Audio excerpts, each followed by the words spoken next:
ये कहानी है एक इंसान की जिसने 400 से भी ज्यादा दिन तक दुनिया के सबसे बड़े और बेरहम समंदर पैसिफिक ओशन में जिंदगी और मौत की जंग लड़ी, वर्ल्ड रिकॉर्ड बनाया और 14 महीनों बाद वह जिंदा वापस भी आया। लेकिन आते ही ऐसा क्या हुआ कि उसको जेल जाना पड़ गया। जानते हैं इस वीडियो में पूरी कहानी।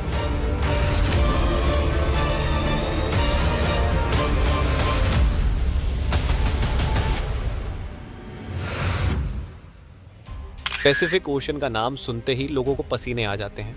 देखें, पूरी दुनिया में 71% पानी है जो डिवाइडेड है 4 ओशन में, जिनके नाम है Atlantic, Pacific, Indian and Arctic.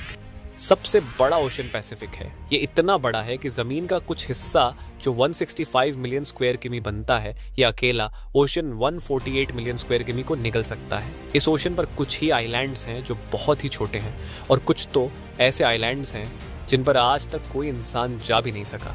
अब अगर गलती से भी कोई इंसान पैसिफिक ओशन में गुम हो जाए तो उसको ढूंढना तकरीबन नामुमकिन है। पैसिफिक ओशन में 14 महीनों तक जिंदा रहने वाले इंसान का नाम था जोश सल्वाडोर एल्वारेंगा। इस इंसान के पास 7 फुट की छोटी सी बोट थी जिस पर सीधा लेटा भी नहीं जा सकता था, और यह बंदा 1 साल से भी ज्यादा इस बोट पर जिंदा भी रहा।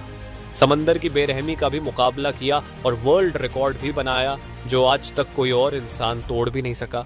जोश सिर्फ अपनी किस्मत से मजबूर था कि वह इस बदतर मुश्किल में फंस गया। यह बात है 2012 की। हौजे 36 साल का एक एक्सपीरियंस मछेरा था जो मेक्सिको के एक गांव कोस्टा अजुल में रहता था। 17 नवंबर 2012 में जोश और उसका एक साथी मिलकर फिशिंग करने निकलते हैं।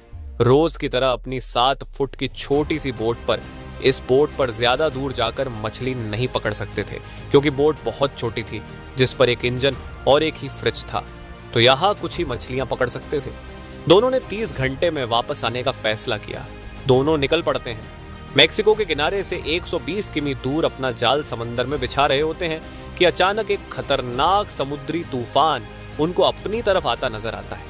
वक्त बचाने के लिए वो जाल को भी वहीं छोड़ देते हैं और बोट को फुल स्पीड पर भगाते हैं। मुसलसल 6 घंटों तक वो किनारे से सिर्फ 20 किमी ही दूर थे कि बोट का इंजन अचानक खराब हो जाता है। उनको किनारा भी दिख रहा था और उनका गांव भी तूफान काफी पीछे रह गया था। उनके पास एक रेडियो था जिसके जरिए उन्होंने अपनी लोकेशन अपने बॉस को भेज दी और जवाब का इंतजार करने लगे।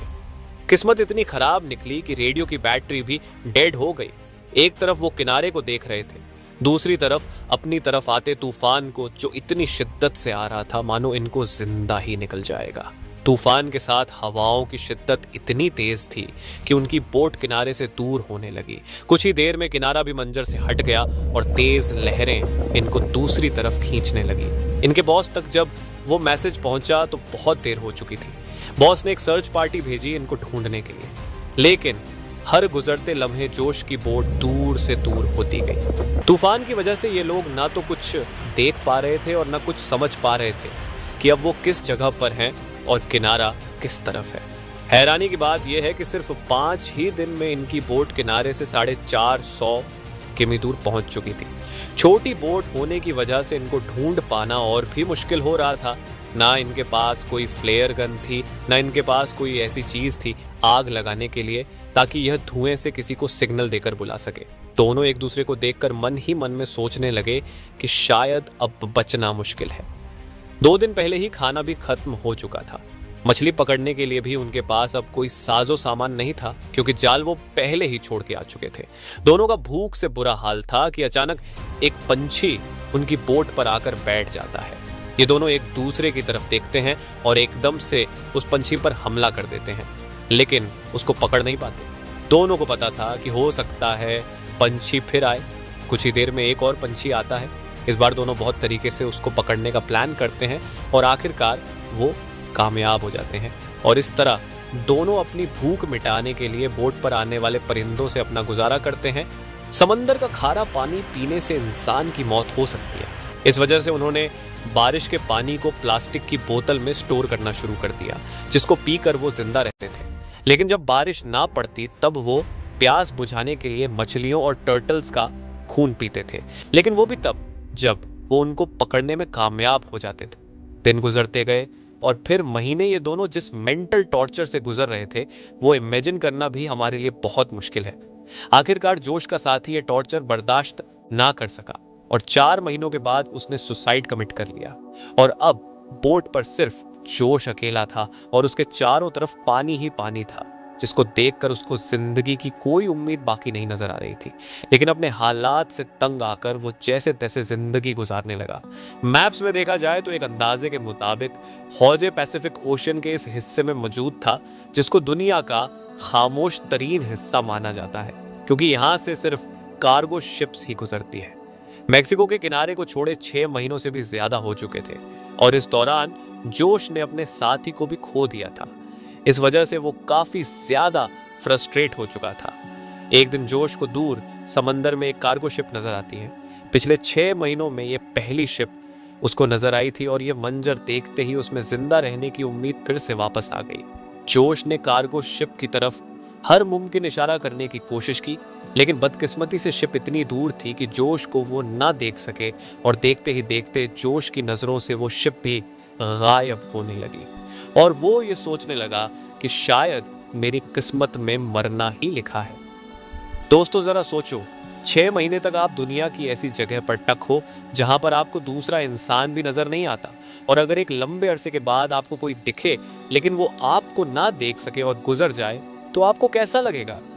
11 महीनों के बाद हौजे अपनी इस छोटी सी बोट पर 8000 किमी ट्रेवल कर चुका था। उसके कपड़े भी फट चुके थे और उसके पास खुद को सनलाइट से बचाने के लिए सिर्फ एक अंडरवेस्ट ही बचा। आखिरकार वो घड़ी आ गई जब किस्मत जोश पर मेहरबान हुई। फाइनली 439 दिन बाद 30 जनवरी 2014 को उसे अपने आसपास नारियल तैरते हुए दिखाई दिया और आसपास कुछ पंछियां भी मंडरा रही थी। ये नजर देखकर वो समझ गया कि आसपास कोई आइलैंड जरूर होगा। फिर उसे दूर एक आइलैंड दिखाई दे रहा था। उस आइलैंड तक पहुंचने के लिए उसे करीब आधे दिन का समय लगा। जैसे ही बोट उस आइलैंड के करीब पहुंचा, वो बोट से जंप करके आइलैंड की ओर तैरने लगा और फाइनली महीनों गुजारने के बाद वो एक ठोस जमीन में पहुंच गया। दरअसल इस आइलैंड को इबोन ओटोनी कहा जाता है, जो कि दुनिया का सबसे छोटा आइलैंड है। ये ऊपर वाले का चमत्कार ही था कि हवाओं का रुख कुछ इस तरह से उसके बोट को मोड़ दिया कि उसका बोट उसे छोटे से आइलैंड की ओर ले गया। अगर वह गलती से इस आइलैंड तक नहीं पहुंच पाता या फिर थोड़ी सी हवाओं का रुख इधर से उधर होता तो वो आइलैंड तक कभी पहुंच ही नहीं पाता, और फिर अगर वह जिंदा बच पाता तो शायद 5000 किलोमीटर दूर फिलीपींस के टापू को ही देख पाता। पर जोश की किस्मत अच्छी थी कि वो इबोन ओटोनी आइलैंड पर पहुंच गया। यह उसके लिए एक वरदान साबित हुआ, मानो मौत के मुंह से निकलकर उसे नई जिंदगी मिल गई हो। थोड़े बहुत एरिया का जायजा लेने के बाद उसे एक घर दिखाई दिया। कुछ देर बाद उस घर से एक इंसान निकल के आया। करीब 14 महीने तक समुद्र में गुजारने के बाद वो पहली बार किसी जिंदा इंसान को देख रहा था। ये देखकर उसके आंखों में आंसू आ गए। उसकी कहानी जानने के कुछ ही देर बाद वहां पर लोकल पुलिस पहुंच गई। जोश अपनी पूरी जर्नी पुलिस वालों को बताया, लेकिन उसके बातों पर यकीन करने वाला कोई नहीं था। भला 438 दिनों तक कैसे कोई एक छोटे से बोट में जिंदा रह पाता, वह भी बिना खाए पिए एक लाश को देखते हुए, जो उसने अपनी बातों को साबित करने के लिए अपने बॉस को कॉल किया, जो उसे मछली पकड़ने के लिए भेजा करता था। उसके बॉस ने भी यह पुष्टि कर दी कि हाँ, जोश मेरे लिए कम करता था और 1 साल पहले वो समुद्र में खो गया था। अब क्योंकि वो किसी और कंट्री में पहुंच चुका था, वो भी बिना वीजा के, इसीलिए कुछ दिनों के कानूनी कार्यवाही करने के बाद उसे वापस मेक्सिको भेज दिया गया। लेकिन यह जर्नी अभी खत्म नहीं हुई थी। जो उसके मित्र, जिनकी आधे रास्ते में ही मौत हो चुकी थी, उनके घर वालों ने जोश के नाम पर केस कर दिया, ये कहते हुए कि जोश ने अपने दोस्त को मार के ही खा लिया होगा। कुछ दिनों के कानूनी दावपेच के बाद जोश को छोड़ दिया गया। उसके कुछ दिन बाद उन्होंने एक बुक 438 डेज पब्लिक किया, जिसमें उन्होंने अपने पूरी कहानी को लिखा था। जाने अनजाने में अपनी जिंदगी को बचाते बचाते उन्होंने एक ऐसा वर्ल्ड रिकॉर्ड बना दिया जिसे तोड़ने की हिम्मत भी कोई नहीं करना चाहेगा। जोश की कहानी हमें इस तरह प्रेरित करती है कि जिंदगी में चाहे कितनी भी मुश्किलें आ जाएं, हर मुश्किलों का समाधान जरूर होता है। वीडियो एंड तक देखने के लिए शुक्रिया। मिलते हैं अगले वीडियो के साथ।